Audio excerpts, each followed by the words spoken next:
What's going on out there? It's January 25th. I'm Frank Gersh, just a Wall Street Unplugged podcast where we break the headlines and... tell you what's really moving these markets. Wednesday, Daniel Creech Day. How's it going, man? That's right. On. Earnings, craziness, right? Happy Florida Wednesday, everybody. Yes, it's wonderful. But to kick things off, normally we try to do this in a timely manner, Frank. Your name is on the door, but you're a little later than normal. What's hung you up this morning? I appreciate that. Thanks for bringing that up. So my daughter had this thing today where she's, you go to chapel and she carries one of the banners up, one of the kids. And then they had Dads for Donuts Day, which is funny because I don't remember when I was younger, that my mom or dad went in the middle of a school day and they had events in the middle of school days like people don't work. Which is crazy. And a lot of dads showed up, but you could see some of them were like, all right, I got to get out of here or whatever. It's like right in the middle of the day. And I was just, the good thing is when I went there, they had me sit on the altar, which was cool because she was one of the girls was carrying something and the banner and stuff. It's like 4 or 5 of them that the candles and ring the bells and stuff like that. And she, just to see her face and how happy she was, it's remarkable because I also have a 14-year-old and this was 12, my youngest. But the 14-year-old doesn't, she's like, Dad, drop me off here. I don't want to be seen with you. She's at that stage right now, which is cool. Hey, thanks for the ride. And the youngest one is like, Dad, you're here. And when I look at it that way, I'm glad I have so it's older because you kind of miss that stuff. So I'm glad I'm there. It's tough to get there all the time. I get there as much as I can, probably about 85% of the time. But it's, it results in sometimes things are more important. This is what we do this for, right? We do this for because we want to, better our families and be, financially, whatever you want to call it, whatever word you use, but just, want to be smart with our investments and build futures and build generational wealth.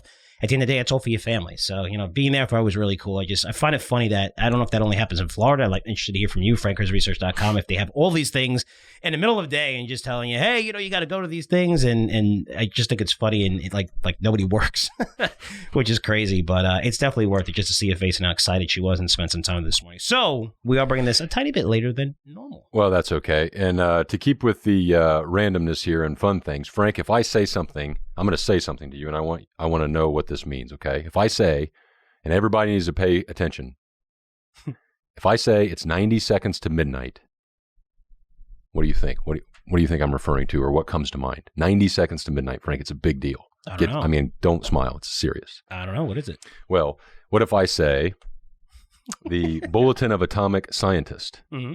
Okay.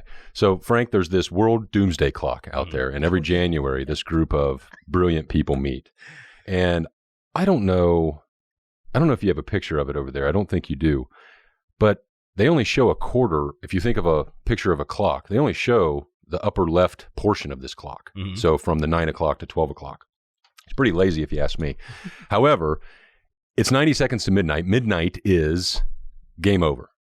Human are extinct. And this is not, now, over the years, they started this in the 40s or 50s or whatever, and it's moved back and forth. So I think it's been 16 or 17 minutes to midnight, all that kind of thing. People, we're just having fun. This is absolutely something you can ignore. This is absolutely not important at all. And this just goes, let me explain what's going on here, Frank. The Bulletin of Atomic Scientists met, and they bumped it from 100 seconds to 90 seconds to midnight, the closest we've ever been, Frank. That's the big takeaway now. This is great. It's not all about the war in Ukraine, that Russia invaded Ukraine, but it's mostly, and then you got to throw in some climate change and biotechnology fears, think COVID. I watched about half of this hour presentation the other day for our listeners. Mm-hmm. The thing that stuck out to me was one individual said that we must work on disease surveillance programs to help with future COVIDs and things like that. And I want to just point this out because this goes hand in hand. There's nothing new under the sun. All these con artists drink from the same Kool-Aid. This goes hand in hand with the World Economic Forum that just met last week in Davos, Switzerland, when old Tony Blair, what did he run the UK? What did Tony Blair do? Yep. Yeah. Minister, yep. Anyway, he was over there touting the same thing and saying how we need, I wrote this down, this is crazy, digital libraries to track individuals. Why? They just want to track you so bad. They want to track you. We're talking about even at CES, and one of the guys that was in a presentation in Google was saying, we will get there to where people actually have chips on them. like embedded inside of them. Yeah, Frank, it's called The Matrix. There's like 3 And movies. I was like, of them. holy sh! I was You like, just plug in. Yeah, it's yeah. Now you can ignore this. This is from some fun tongue-in-cheek thing. But why I bring this up and what I'm talking about here is that investing gives you the opportunity to make money or bet against or invest against certain things that you think are absolutely crazy. Mm-hmm. So case in point, if you hate people that don't want to get a vaccine or flu shots or whatever, or anti-COVID, anti-vax, then buy Moderna and buy Pfizer stocks. Invest in that so that you can better your family if those go up and you can put money towards your cause. Vice versa, if you think some of the policies that we do in energy are absolutely crazy, then you can buy oil companies and you can invest in oil companies and fracking and oil refining and all that. The point is that the reason I don't want to put words in your mouth, but the reason I pay attention to society breakdowns, what's going on in the silliness of the world is because all that influences, all that makes up the economy, which is where you and I find ideas. You have anything to say about the Doomsday? I mean, it makes sense. It sounds, we'll make a joke of this, but... Well, hell yeah, Frank. If you don't laugh at it, you'll just go crazy. I was laughing when I brought it up because it's like, we moved up the clock because now Ukraine war, that, the world's going to end type thing. But it's funny because if you whether you believe in ESG policies or you don't, and ESG policies don't really impact some of the big companies because they could afford, right? All the bullshit that you have in your presentations and all the things you're doing to save the world and stuff like that. And again, they have to announce it, right? They can't do it. They have to announce it, right? It's publicly, again, it's all politics, a lot of this stuff. You could do it on your own and not say anything and just do the right thing, but you have to announce it. You have to put in all the presentations. But when you see, mid-cap stocks trying to have, this initiative being forced on them, it becomes expensive because it's not something that's a money-making thing, right? It really isn't. If you look at most ESG projects. And another thing, too, if you're a believer in it or not, it doesn't matter. But what you know is based on this, when you have people from the board able to, capture seats in Exxon, which is an oil company, to force them to stop drilling, right? Well, encourage them, yeah. You know what I mean? Yeah, absolutely. Really, in reality, would you have, as a shareholder, do you want this? Well, as a shareholder, you do want that. You know why? Because that's why you're seeing oil prices rise. That's why you're seeing these stocks go through the roof. That's why this whole investment thing, and you saw Ukraine... so that's how you invest, regardless, whether you agree with it or not, and people are way right and way left. I think 85% of the people are in the middle of that, and people love each other. I really believe that. But, you have a lot of hate on both sides, and they go at it, and again, that's what gets page views, and that's what they condition you. That's what you hear in the media, right? They want to get you pissed off because that's why when you get to post and do more things, and they make more advertising dollars. We all know that. But bottom line, you pay attention to stuff like that because you can make a lot of money off. And just, an easy example is oil. I mean, just to see how much they cut back on drilling, and now you're seeing, Russia, Ukraine, Russia cut off energy, and look what happened to Europe. Now you see them go back to what? Coal. That's right. All right. This whole ESG, everything right now, they're going back to coal. Record usage of coal in 2022. Tomorrow, I got a fantastic interview with Amir Adnani on uranium. Holy shit. You got to see the things taking place in uranium. I mean, even the people all the way on the left that always hated uranium, even though it's the cleanest fuel, it's the cheapest fuel, it's the safest fuel, right? All facts. Even though they hated it. Now they're all coming aboard. And that's a big change because now it's getting more widely accepted even at Davos. I'll talk about that later on. But yeah, no, it's a good point to bring up. And that's how we've always invested, right? You want to invest on these policies and make money off them. That's the most important thing, whether you agree with them or not. Last thing before we get to something important on earnings is I got to give a shout out. Did you know today, Frank, is National Florida Day? Is it National Florida? That's what the people talking through my speakers in the car this morning told me. National Florida Day. Fun fact, apparently Florida is the only state that you can watch the sun rise and then drive across the state and watch the sun set. That's kind of cool. But what do you do on Florida Put that Day? on your... What's you want to go get some shots after this? Or? Sure, absolutely. All right, we're in. Yeah, and fun fact, Florida joined the old US of A in 1875. How about that? I like to say Florida in replace of the other F word that everybody likes to say. My name's not on the door. You can say that. This is a family show. All right, we got to get to something important, Frank. Earnings, right? Yeah, I mean, we can start with Microsoft here. And look, I tweeted yesterday and said I thought you were crazy to actually buy Microsoft ahead of earnings, only because they just laid off 10,000 employees, which is 5% of their workforce. And there's no way, I knew the numbers were going to be okay. The current numbers are going to be okay. And I almost shot myself in the foot because the stock immediately went up 4%. The numbers that they reported the past 3 months, and they were okay in line. It's not a surprise a lot of companies are going to be either in line or beat because they lowered, these analysts have lowered estimates dramatically, significantly into the quarter, more than 7%. So it makes it a lot easier for these companies to beat, right? So, but it's the guidance, right? And if you're laying off 10% or 5% of their workforce, 10,000 employees, and you're going to report that guidance is great and good. I mean, you want to see those 10,000 people on your front lawn protesting. That's how you get it. But, Microsoft was no way going to report and that's what happened. So when the call came out, the stock immediately went up 4%. Now it's down like 3-4% for the day, bringing down the whole market, bringing down a lot of cloud companies. And the guidance was not that good. And people think it's going to get a lot worse based on what they're saying. So, when I'm looking at earnings, I think they're going to have to come down sharply for Microsoft and a lot of these cloud companies. Microsoft is, this is a great situation or learning example of how do you look at markets, because Microsoft is one of the greatest companies out there. Yes, it's dropped, what, give or take 40% from its recent highs, along with the other tech sector. Is it down that much? I didn't know it was down that much. Well, it was over 340, 340 to 220-ish. It's bounced off the least 20 anyway. Yeah, wow. But I was actually impressed, even though growth is slowing in the cloud division, it's still impressive to see them growing at 30+%. And what was wild is, you've talked about this in the past, and now and going forward, we want to pay more attention to this. The cloud grew 38% constant currency. I think that got dropped down to 31 when you factor in currency, to your point. Which is the real number. Right. But to your point, that's just shows you the significance in international, in currency exchange rates. Nobody kind of cares about that when things are going up. That's a significant difference, significant dollar amount. You're right. It's reality. But my point is that it helps investors kind of understand what's going on and why that's important. Overall, this is an easy thing. If you want to trade Microsoft, it's going to bounce around a little bit. If you can buy Microsoft and hold it for, 3 years, 4 years, I don't think there's much risk there at all. This is a company with optionality because it's going to print money. It's got a good senior manager, at least, in line. And, Frank, they're getting into that AI, chatbot, GPT, billion-dollar investment that's going to take over the world and do everything. You got to look at that technology. It's unbelievable. And remember, it's the AI. It's already built. So now from this point on, it gets smarter.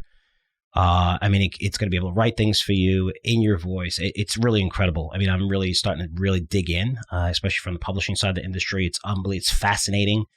And the fact that, their investment that they made, I think they said that they're going to be one of the exclusive providers of that investment, where the early investment, they just invested, I think, another $1 billion, but the early investment included that, I'm pretty sure it's like exclusivity where nobody else, in the private stage, they have access to invest in it. And I'm not sure if nobody else does, but they have a special clause in there, which that's why you're not seeing, some of the other companies invest in specifically that technology, but not that company. But it is interesting, and Microsoft did a great job with that. Now, here's my take on Microsoft, which is a little different. It is one of the greatest companies in the world, but which pushed the Amazons, even the Apples, the Googles, the Microsofts, all these companies will push them to the $1 trillion valuation is cloud.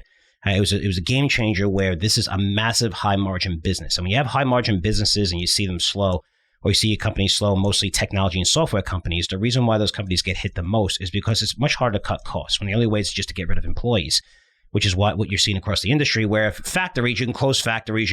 Immediately you can have, in 2 quarters, you can cut, there's just so many things. But your margins are that high, it's not as easy. Right. So, in terms of cutting, but you talk about the growth, which is 31%. Okay. Now the stock's trading at a pretty high multiple, which is 23 times forward earnings. Right. So that's a little high. There's a lot of companies that are trading much higher. You deserve that premium to the overall market.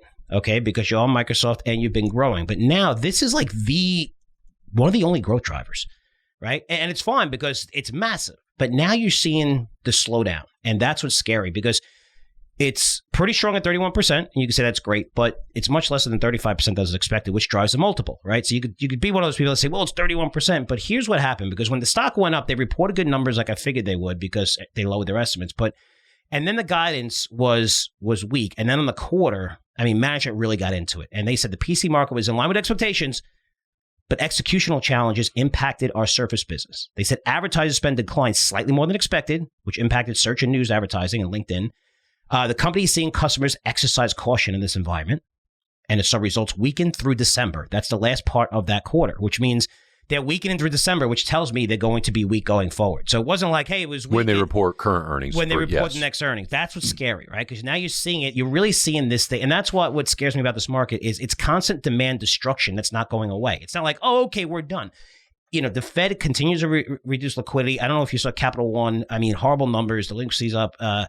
Just the numbers are getting worse and worse and worse, and they're going to continue to get worse throughout the year, right? And the Fed's not going anywhere. I discovered that I talked about that yesterday when there's a lot of measures and inflation that's actually going a lot higher now, Okay, it was supposed to, slow down and moderate. It's going the right direction. But I mean, if you look at gasoline prices, you look at oil prices, you look at copper prices, you look at food prices, it's still very, very elevated. And these are ones that impact consumers the most. So the Fed, if your bullish case is the Fed's going to reverse course, they're not lowering rates next year unless we see absolute crash. But the company also saw moderated consumption growth in Azure, and lower than expected growth in business across the standalone Office 365, EMS, and Windows commercial products. So that's tied into the rest of their business, right? You look at personal computing, which includes Xbox, it's down 19%. So when cloud's not working, it really hurts the rest of its businesses, right? So if that wasn't bad enough, the EU is about to launch an antitrust investigation into Microsoft, which you just reported. This follows the Justice Department and I think it's like 7 or 8 states filing a lawsuit against Google, which is, the monopoly in digital advertising and search. And Google's like, no, we don't. You're going to hurt publishers, even though they do have a monopoly. But slower cloud growth is significant because this is what drove the biggest companies, right, in the world to those trillion-dollar valuations: Google, Apple, Microsoft, Amazon. And with this slowing, these companies, Amazon's taking a hit today. You're going to see this bring down the entire sector because it's such a heavy weight. And it's why one of the things when you look at the NASDAQ, why I suggest buying puts against the NASDAQ. And yes, it's been up 8%. Those moves are absolutely normal. If you're looking at 2008, we had a move of 20% higher just from October to December from December. So it was like 2.5, 3 months. We had a 20% move higher, a 24% move higher, and a 10% move higher in 2008. In the middle of the market at 2008, 2009, going down 45%. Those were moves. Like in 3 weeks it happened, 4 weeks it happened. So this is normal what we're seeing, but the bottom line is it's about earnings, right? And you could lower those estimates and you can revise those freaking numbers as much as you want, Daniel. But I'm going to tell you, when you look at the actual numbers, they're trading at 23 times forward earnings. Do they deserve that premium? Because year over year, how much do you think their sales grew if I had to ask you? Year over year. At a company trading at 23 times forward earnings. I would guess single digits for Microsoft. Okay, so only 2%. Oh, I would have guessed higher than that. I would have guessed like 7 to 8. Year over year, so this quarter compared to the last comparable quarter last year, where do you think earnings are? If you had to guess. Flat. They're down 7%. Okay, so when you're revising those estimates, there's still the numbers, right? You're still reporting the numbers. You might say, oh, they beat the analyst estimates, and they go up, like they did yesterday, a little bit. When you look at the numbers at a company trading 23 times forward earnings, impacted with their biggest growth driver, it's clearly slowing. They said that on the call. It's impacting all their other segments. I mean, this is like, the bellwether of technology that's in everything, telling you it's slowing. They just laid off employees recently. They didn't do it 6 months ago, 3 months ago. They did it last week. Okay, they're not going to lay off employees if they believe that this is the bottom and we're going to start growing. They think things are going to get a lot worse. And they expressed that on the call, and good for them. They were open. They weren't like Ford who bullshit you. It wasn't like Disney who bullshit you and said, things are great, until finally it's going to blow. It's going to blow up in Ford's face too, because now with Tesla lowering prices, I don't know how they're going to make money on cars. I really don't. The EV vehicles and a $50 billion is spending. I mean, good luck with Ford. But again, they're going to keep saying the right things and reporting and manipulating their earnings and pushing forward contracts. Eventually, those numbers are the numbers. Okay, so you're looking at this and warning tougher times. So if you're growing earnings per share, like you said, if you're growing 10 to 15%, a 23 times multiple is not expensive. But when earnings per share are declining year over year, and Microsoft is saying that we're going to see even slower growth, I mean, you're seeing a stock that could easily decline 15 to 20% from here at that 23 multiple. And that's what worries me about the overall market with Microsoft. But you see where the weakness is. I mean, how do you buy Microsoft here when it's warning you of weakness and it's still relatively expensive stock here? Even though you can't look at how much it's down. Yeah. Stock can go down 60, 70%. You can be like, wow, it's a great bargain. No, it could be much more expensive. If earnings are crashing, you're starting to see earnings come down for these names, and they're all starting to warn. And you saw it yesterday, even with the GEs, the industrials, right? That was a place to be, industrials. I don't know if you saw the rails. Demand is falling off a cliff. It's falling off a cliff, and it's supposed to fall off a cliff because that's what happens when you significantly raise rates by the fastest pace in the Fed era. They're going to stay that way for a while. The Fed is, 100% in QT mode. Remove hundreds of billions of dollars every quarter from the market, at least over the next 4 to 6 quarters. That's what you're going to see. And a lot of these companies, you think it's factored in. After this rise in the NASDAQ, I'd be very, very careful. I covered that yesterday, but that's just my take on Microsoft. It's a great company, but I just think you're better off buying other stocks. I think there's other names that are much, much better, including another company I reported, AT&T. Especially in the short term, absolutely. Yeah, AT&T. I mean, that's a company we have in our portfolio. And for me, I was a little early on it because I knew that when they spun off this Discovery, Time Warner, it was going to be huge for them, but it took them forever to do it. So when they did that, AT&T, they spun it off and they generated $40 billion in cash from that spinoff. And they had, I believe it was So like $25 billion in short-term debt. So now you have no balance sheet concerns. You're looking at a stock that pays, a nice yield of almost 6%. That's perfectly safe. You're generating free cash flow of $17 billion a year. And now you're looking at the growth statistics. I mean, I'd rather own the AT&Ts. It's a perfect stock for this environment, but there's just so much more of that story. And that's how you should be looking. Do you want to buy Microsoft here? And don't look at AT&T like you looked at it in the past when it was a crappy company. It never grew. It was terrible. These guys are in a perfect environment, growing their earnings, laying fiber everywhere. I mean, this is a really fantastic story with AT&T and the C. And the street it agrees, right? I mean, the stock was up like 5%, 4-5% today on a down day after earnings. Yeah, and to your point, it's got a good streak of adding phone net adds. Some of the way they describe these are pretty funny, but they have 12 straight quarters with more than 200,000 net adds. To your point, fiber is the big growth thing. This is a free cash flow generator. What I like about AT&T is that it's very boring and it doesn't have any respect yet. We've talked about this transition. The forward PE on FinViz with AT&T is around 8. So to your point, Microsoft is still a premium to the overall market. AT&T has a huge discount to the overall market. It's paying a much bigger dividend than the overall market, and it's actually growing on those earnings per share. Now, the market, from an investor standpoint, I'm the same way. I want instant gratification as well. The hardest thing to do here is be patient because you're getting paid to wait.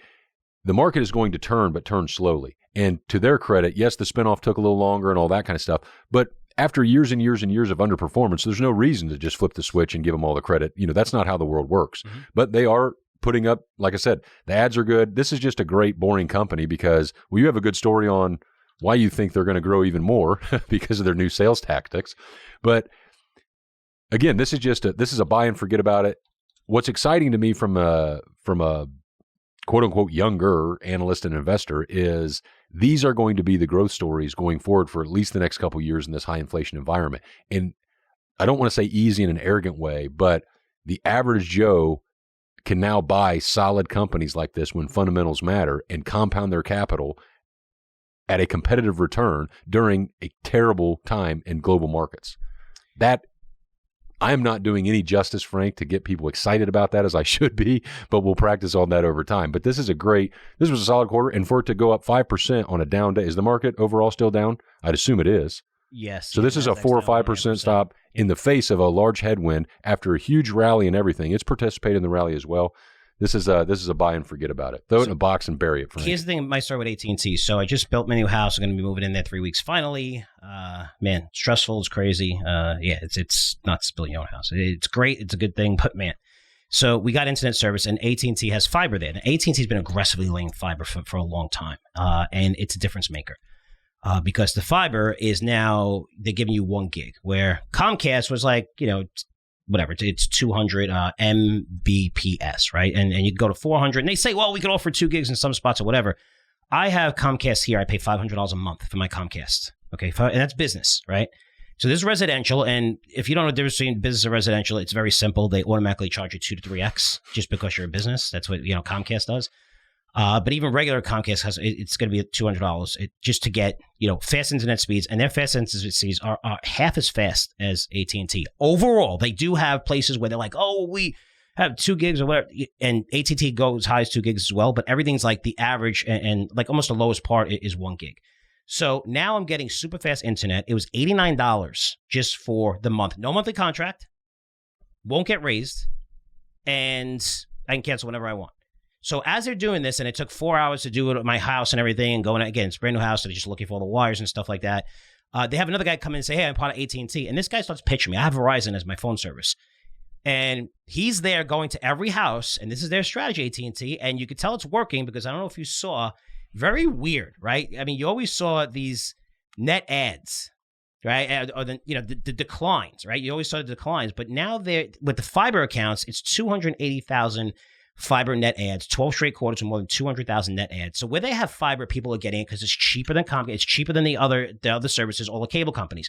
But what they're doing, and it's 656,000 postpaid phone ads, it makes sense because if you look at 280,000, a lot of these people on family plans. This guy came in, said, "What are you paying for Verizon?" I told him what I'm paying. He's going to beat it by 20%, lock me into a long-term contract where it's not going to raise the prices, and said every phone that's not the 14 will upgrade for free. And he goes, look at our service. And I have my phone right there. He goes, you see this? there's 5G, you're on LTE with Verizon. I mean, so I'm going to switch. Why? Because it's faster, it's cheaper, and I just got the new 14 because I had an older phone. But my wife and 2 kids have the 12s, right? I think so. But they're going to get it for free. So now you're seeing these postpaid phone ads. They're laying the fiber. They pay that money. Their balance sheet is incredible. They have enough money to spend. They're going to continue to lay the fiber. This is a company that's not boring. This is a company that's actually growing. I mean, 656,000 postpaid phone net ads, nearly 2.9 million for the full year. Are you kidding me? 12 straight quarters, more than 200,000 net ads for fiber. I mean, they offer a tiny bit of downside guidance, but it didn't matter because the stock's trading at 8 times forward earnings. So when you compare this at 8 times forward earnings, a company that's growing, expects to grow earnings and sales, they're seeing those net ads. Their balance sheet, $17 billion in free cash flow constantly. Or do you want to buy Microsoft at 3 times the valuation, not growing earnings year over year, barely growing sales, and warning, right? If you listen to the difference in the conference calls, listen to what these guys said. I mean, CEO went on there. He goes, made real good progress on restructuring. Customers are willing to pay more for services because of better performance, which is me. 5G enhancements will come to automotive, industrial, and medical sectors, which are massive markets. He thinks customers will be more deliberate about replacing handsets. He expects inflationary pressure in 2023 with more of a moderated growth environment. And they just signed a big fiber joint venture with BlackRock, which they talked about. Reduces the risk, but it's going to expand fiber even more. And BlackRock, again, with the getting joining the dark side, Frank, if that's not a bullish argument to buy right there, that is. Just the BlackRock. Exactly. BlackRock's looking for something after all those REITs and holy cow. I mean, they're really like, imagine the money back, shenanigans and they're like, going on nope, there. you can't have your money back. Sorry. Okay. Good luck. But that's a difference, and that's how I want to teach you. And Daniel, I know you want to teach like investors, where instead of looking at Microsoft, instead of looking at trying to buy these things on a pullback, when they're all reporting and they're laying off employees, AT&T's not laying off anybody right now, right? I didn't hear any layoffs in the past few months. That's right. They're growing. Everything's like, and you're doing it in an environment where you're going to generate that cash flow. These are people, nonstop payments coming in, right? Nonstop cash flow. These massive cash flow generators, $17 billion. And this is going up in the next 5 years easily annually. What are they going to do with that? They're going to buy back stock. They're going to return to investors. You have a 6% dividend, and you have a company that's growing. What do you want to own? You want an AT&T or Microsoft? It's a different environment. You got to look at this differently. In the past, interest rate 0, growth stocks, doesn't matter. Balls to the wall, buy them. They come down, buy them. But it's not that kind of market anymore, where the AT&Ts are going to do fantastic going forward. I saw Verizon's. By the way, Verizon's CEO impressed the hell out of me in CNBC. That guy was pretty incredible in that interview. He was great. I just think AT&T is really surpassed them and looks much, much better going forward. But that's how you want to look at different ideas. Mm-hmm. Okay, which one do you want to own? Well, this one I'd rather own. They're not both technology stocks. It's not like I'm owning Home Depot instead of Lowe's.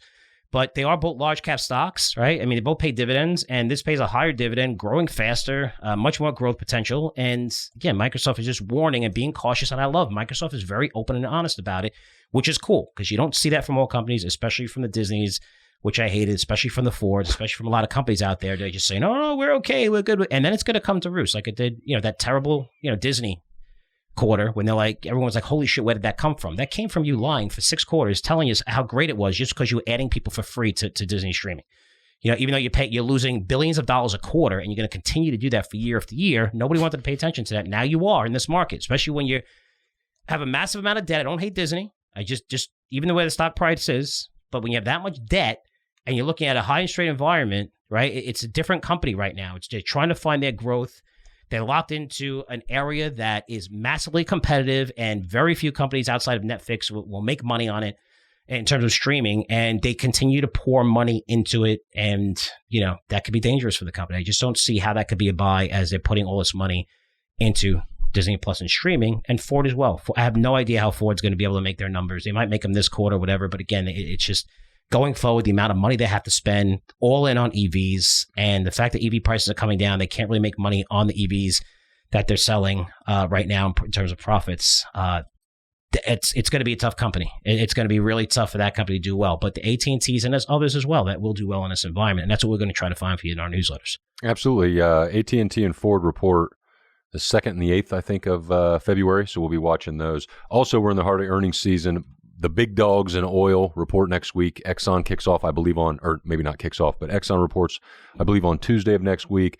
Definitely want to follow them. The trend is going to continue with mature oil companies because it's already going to the oil services quickly, Frank. We've talked about how oil prices have a lot of momentum behind them because despite the spikes in oil prices and volatility, you don't see a lot of increased production and spending and craziness like you have in past oil bull markets.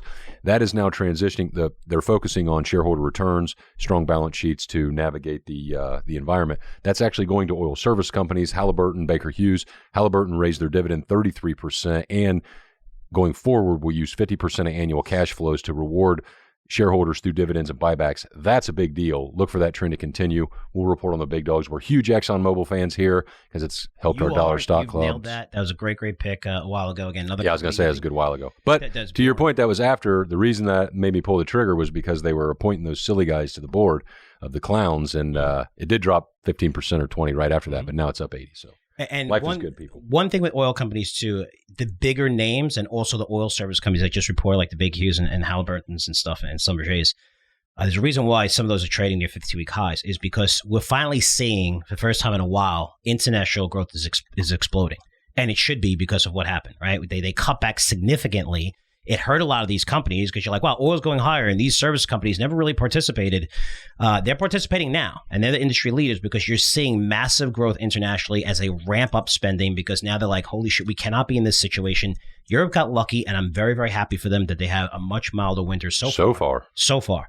Which is great, right? When you talk about like people not having heat in I mean, incredibly freezing weather, it's you can't even think about that. I know it just pisses me off, Dan, when we live in the U.S. and I see so many of these young kids which don't know better because they've been conditioned by whoever they're learning from, what fucking liberal school of how they hate the United States. But man, you're so lucky to be living in this country. It's the greatest country in the world. I mean, you have access to everything. You have clean water. Imagine not having heat and you have, you're a family and you have young kids or babies in the house and you don't know if your heat's going to turn on. Now you're going to Ukraine and you're just, again, we have Ginia, who's money flow trader, who's done again, you guys know what kind of job she's done over the past year, 2 years in this market with, buying long dated puts on this market when it's been going down. But, even when I ask her, it's just when you put in perspective, like sometimes we talk about it and be like, why are we funding Ukraine? But, she's worried about, is she going to talk to her family this week? I mean, put that in perspective. And you're here worrying about, pouring paint on some kind of fucking painting and being pissed off when, the rights that you have here for this country. Please travel abroad. You're going to see how lucky you are, how you could become anything you want if you work hard, and how great you have it. Because when I look every place else, man, it's scary out there. And now even Europe too. So, even China. I mean, imagine China. I mean, there's uprisings in China. If you talk against the government, you disappear. Okay, you disappear if you do. And it was so bad that they had these massive, massive protests because that's how bad the conditions were. And everyone's like, oh, China's going to grow 4-5%. It's open. Listen, we're the largest trading partner, and we're going to recession next year, right? We buy the most goods from them. So I don't know. And none of that, we're removing a lot of open up factories outside of China. We're moving a lot of business away from China. You're seeing it with fab plants and factories and different, manufacturing facilities. I mean, China's not going to see that growth of 6% plus a year annually you saw for 25, 30 years, prior to COVID. I just don't see it growing as fast, which is also pretty scary, especially that you don't have that growth catalyst or the Fed growth catalyst. But, when it comes to the U.S., though, again, it's the greatest country in the world. I love it. And I get pissed off when people tear it apart. It does have flaws and people are angry all the time. But, man, just look around. You have it really, really good. Much better than you think. And I wish people would travel internationally a little more to learn that. But, getting back to the oil companies real quick before we go, you're right. You're going to see like the Chevrons, the Exxons, like all the majors, those integrated that just go across, whatever, diversified or finance, everything, but they have a lot of international exposure. And that's going to take off a lot of these companies because, man, they're drilling like crazy and they should be because right now they're going to coal because they don't have a choice. Now they're going all in. It's very big, drilling everything, and they understand how important fossil fuels are because when you're talking about death and you dying now, I think that's supersedes anything on climate change. It's going to happen maybe 3,000 years from now, 2,000 years from now, 500 years from now, whatever. You got to worry about your family first. And, let's get this stuff ramped up. And again, focus on alternative energy. We want a cleaner climate. And I get it, but not to the point where you're just shutting off stuff where, it risks people's lives. And you have to realize that. And hopefully they do. So oil companies reporting, we're going to bring a lot of that data to you. And that should be a lot of fun listening to those reports, especially from the majors at the integrated. So, yeah. You're way too nice, Frank. A lot of people's outcome and wanted outcome is less people in the world. So anyway, big oil is great. We'll report back to you. One podcast I'm just going to you take the stage because when you talk about this offline, I love it. I'm going to get you to really talk about it because, man, yeah, they have some strong opinions and I love it. And Stay a lot tuned. of people do, and you should because so.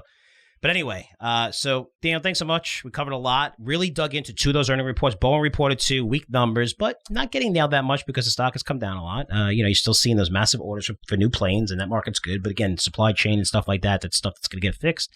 Watch out for the transports or the industrials. I mean, you're seeing, rails and stuff like that, demand falling off a cliff. And it's for some reason, that's surprising a lot of people, even shippers and things like that. Just be careful because you're seeing when they're reporting that, there's a reason why supply chains are getting better because demand's falling off a cliff and you're not seeing as much, traffic, right? So that's why supply chains are getting better. That means demand is falling a lot and you're not seeing good comments out of these companies, which again, we'll talk about over the next couple of weeks as more and more of these companies report. So Dan, thanks so much for coming on. Appreciate it. Wednesday. Yep. Best day of the week. It's Wednesday. Cheers. Is Wednesday and Florida Day. Happy Florida Day. National Florida Day. Go do a shot. We're going to do a shot in a little while. All right, guys, that's for me. Questions, comments, via email, frank@curzioresearch.com. That's frank@curzioresearch.com. I'll see you guys tomorrow, by the way, with another great interview. The one and only Amir Adnani. Talking uranium. He's been in this industry for 20 years, probably the smartest person ever in this industry. Built this company from scratch, again, over the last 18 years. A lot has happened in uranium over the past year, and especially recently, right? German announced it coming back online. You have government-established strategic uranium reserve, which they actually were able to buy. I think it's 300,000 pounds, something like that, from 5 or 6 different companies, which UEC, his company, was one of them, right? So they have a strategic uranium reserve. Davos, where, the whole climate change thing, everybody going crazy. There's a lot of people that came out, a lot of famous people and actors and whatever, these climate change, some of the craziness. Pro-climate change organizations, once dead set against uranium, now lobbying for it. But wait till you hear this interview of how uranium is setting up. It was always about the fundamentals, but it was always a politics behind it where people think you're going to die. That's going away. I mean, it's going away very, very quickly, especially what you see what happened in Europe and how uranium is getting bigger and bigger. And again, you're seeing people who are big pro-climate change organizations and people that are saying, all right, we have to go to uranium. I mean, you look at Elon Musk, you look at Bill Gates, just famous directors and actors that have movies out and stuff. So it's a really, really good interview. We're going to go over lots of numbers and stuff like that, really detailed, but you're going to see why uranium is absolutely definitely going. It's $50 right now. It's going over $100. And I'm not too sure of the time frame, but you got to be long uranium and just buy it and forget about it because all the fundamentals are there, everything's there, and it's going to come out in this interview and you'll see exactly why. So definitely stay tuned. And again, any questions, comments, Daniel? Your email address real quick? Daniel@curzioresearch.com. frank@curzioresearch.com. And I'll see you guys tomorrow with Amir Adnani. Take care.